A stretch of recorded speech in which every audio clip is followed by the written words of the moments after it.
nous démontrons, nous disons que quoi, que les Juifs de Dieu, ce sont les Hébreux, ce sont les Africains. Mais ils ont été corrompus et manipulés. On a vendu leur histoire à ceux qui se disent Juifs, et cela se sert de ça pour faire entrer Satan dans le monde, pour que celui-ci puisse voler la place de Dieu. Mais l'Éternel ne veut pas, il veut que les Africains reviennent à ce qu'ils sont. Il a un plan pour l'Afrique. Ici, ça passe par le fait que les Africains doivent reconnaître leur identité en tant que fils d'Israël. Cameroun signifie la ville de Dieu. La ville de Dieu, c'est pas crevettes, nous ne sommes pas des crevettes, nous ne sommes pas la nourriture des nations.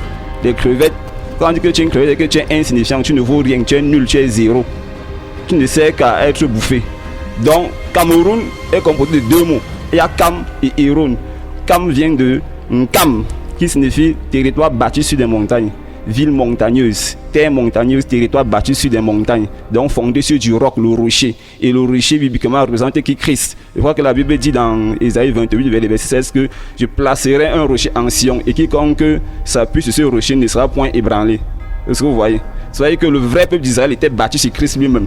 C'est lui la fondation d'Israël, c'est lui la fondation de Sion, de Jérusalem. Est-ce que vous voyez? Donc nous on a des mots qui expliquent exactement ce que vous voyez dans la Bible. Ces termes n'existent pas en hébreu, ils n'ont pas ça. Le deuxième mot c'était Aaron, qui vient en fait de Aruna, qui est le véritable nom de Aaron dans nos langues, qui signifie le souverain sacrificateur, qui signifie le roi éternel. Est-ce que vous voyez? Donc le nom que Aaron portait, c'était un nom qui appartenait d'abord à Dieu, mais Dieu lui a donné ce nom.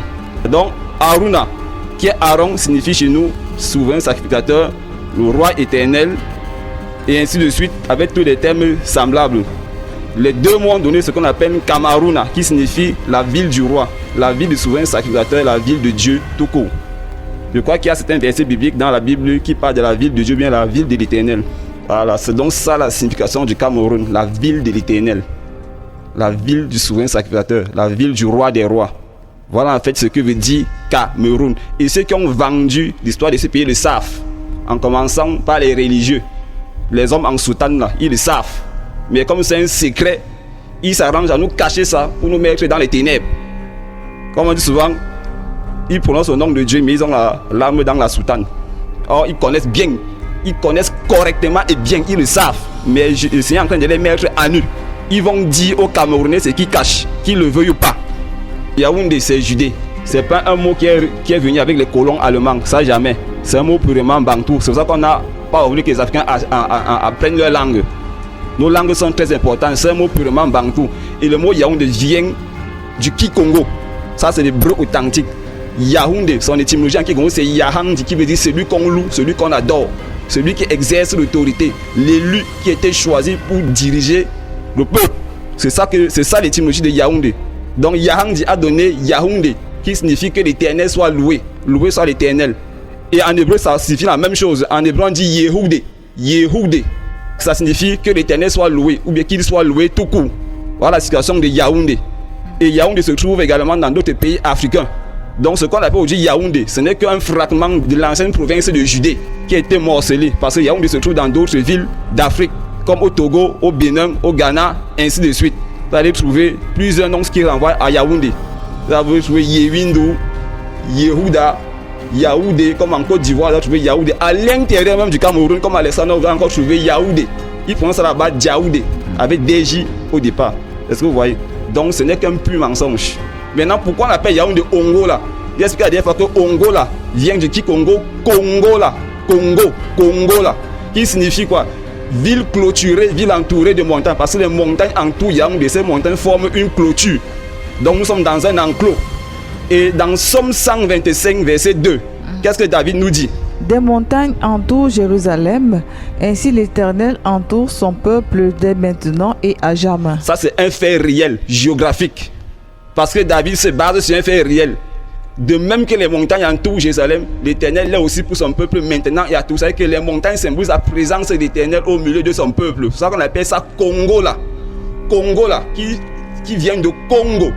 Congo, chez nous, ça veut dire le berger, avec la lettre K. Congo, ça veut dire le berger, le chef de l'alliance, qui tire ses racines du verbe Kanga, qui veut dire établir une alliance, établir un traité, un accord. Ça veut aussi dire lié, attaché. Autrement dit, le vrai peuple est lié à son peuple. C'est là qu'on parle de Congo. Congo, ça veut dire le chef, le berger d'Israël. Et c'est ça qui a donné King en anglais. Pourquoi? Parce que dans d'autres langues, ça se on dit Kinga, on dit King. c'est d'où vient le mot king en anglais.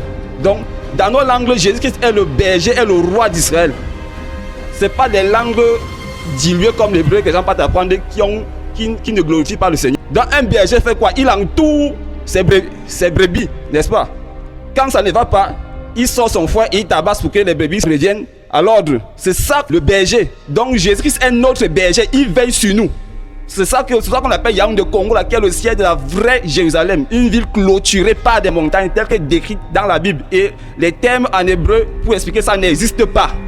Je suis même un prédicateur, il prêche sur ce message, il dit que Jérusalem est une ville entourée d'une montagne. Ça n'existe pas en Israël. Israël, c'est une terre désertique.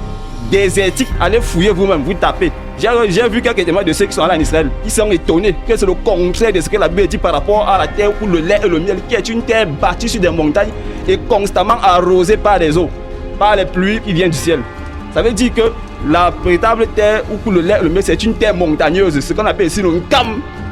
C'est ça que veut dire terre montagneuse. Et cette terre montagneuse est arrosée par des pluies. Donc on a une terre fertile qui est, n'est-ce pas, propre à l'agriculture, favorable à l'agriculture, qui produit des aliments bons et doux à manger.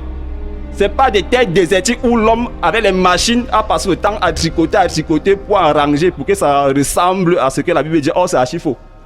Donc voilà ce qu'on peut dire. Concernant la rage des Juifs de la Bible, c'est pour rappeler une fois de plus que d'abord, premièrement, dans la Bible, il n'y a aucun verset qui prouve que les Juifs étaient blancs. Ça n'existe pas. Mais il y a des versets qui prouvent que les Juifs sont noirs.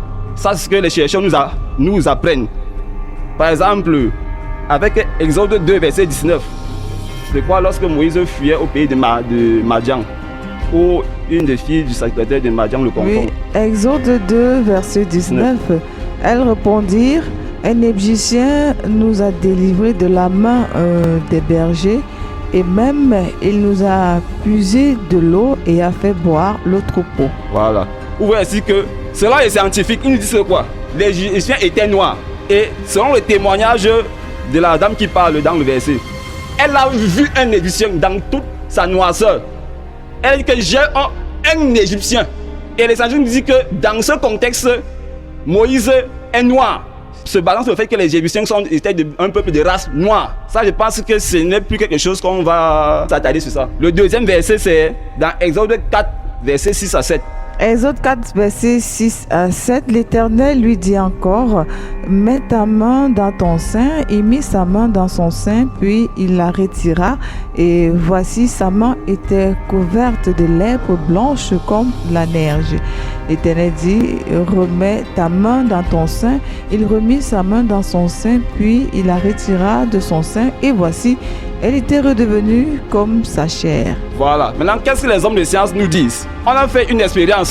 Un noir et un blanc atteignent de la lèpre. Le noir qui atteint de la lèpre, sa peau blanchit. Avec le blanc, c'est le contraire. Quand un blanc atteint de la lèpre, c'est l'effet contraire. Et le texte nous dit que quoi? Quand la lèpre quitte la main de Moïse, elle dit que sa peau redevient comme avant. Elle reprend la couleur qu'elle avait. Donc, ça veut dire qu'il y a un changement de couleur. La peau change de couleur. Ce qui implique que quoi? D'après le résultat des scientifiques, que Moïse était de race noire. Sa peau a blanchi. Or, lorsqu'un nègre est atteint de la lèpre, sa peau blanchit. Chez les blancs, c'est inverse. Donc, immédiatement, ils ont compris quoi? Que Moïse était de race noire. Le peuple juif était de race noire.